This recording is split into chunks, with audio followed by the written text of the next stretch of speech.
Hi, I'm Ray. So I'm going to explain the impacts of tariff on demand and supply curve. As you can see, the vertical line is price, horizontal line is the quantity, and supply curve here S1, S2, and the demand curve D. Okay. So before that, let's think about the situation without the tariff. So we will not talk about the tariff in this moment. So just say only has the domestic supplier as one and the demand curve. The equilibrium point is $10 per unit of let's say apple, and the quantity is 160. At this point, the consumer surplus is here, right? Consumer surplus. And the supplier surplus is this part. Okay. Let's say the foreign computer was involved. So S2 is the foreign supplier. They only sell every Apple at $3. They only sell $3 per unit here. So what happened for the consumer supplier? It become bigger, right? Become bigger.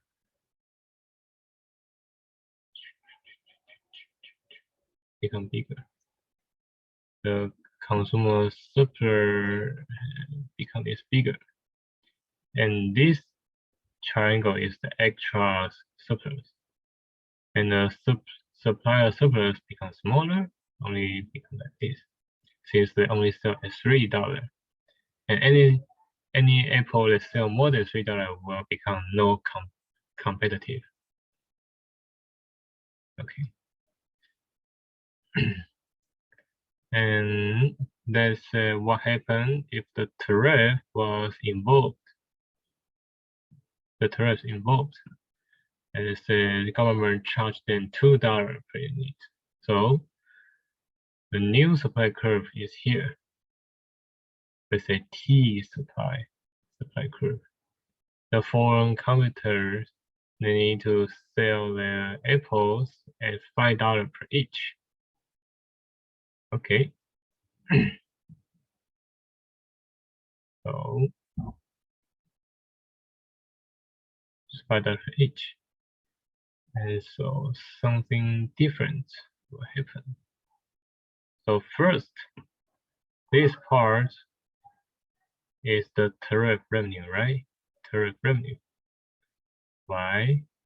And because everything, if the supply to foreign supplier want to sell anything more than 140 units, they will need to give the government for the tariff, right? It's a 2 plus 40 equal to 80.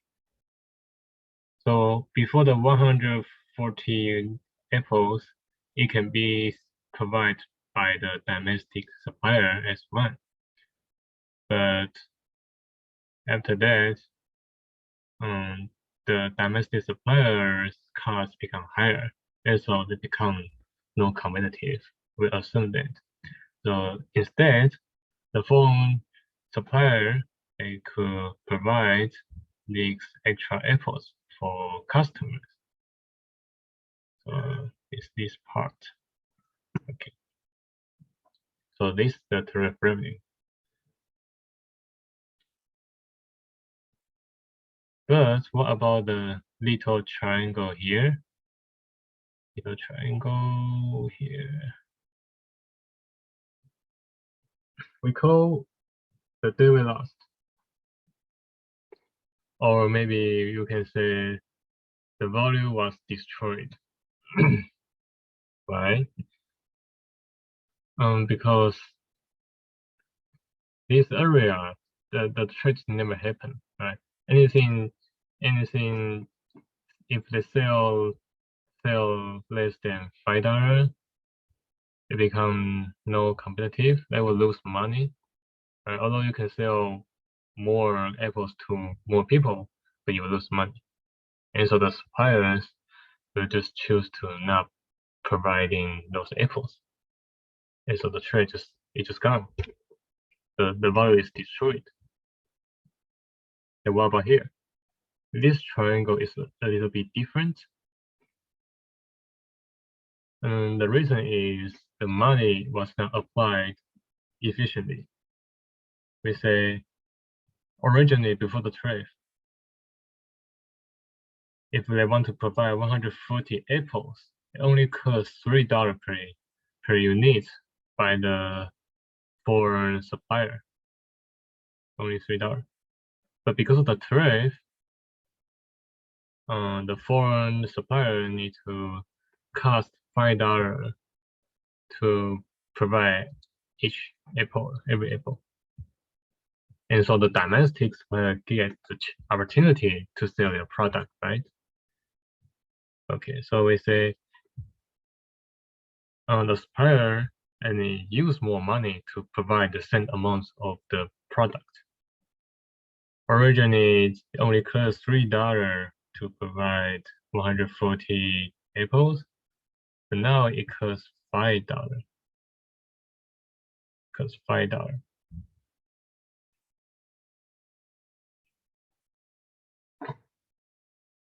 And because this was sold by the domestic producer, the government is not going to get the tariff revenue. And so what happened for the $2? It just was used to produce the same product. And so we say the money was not used efficiently. So the value also was destroyed. So as a result, this two triangle is what we say the day we lost. The value was destroyed, and because of the tariff policies. Yep. So that's pretty much it. I wish it will help you to understand more about the tariff on the supply and demand curve. Thank you.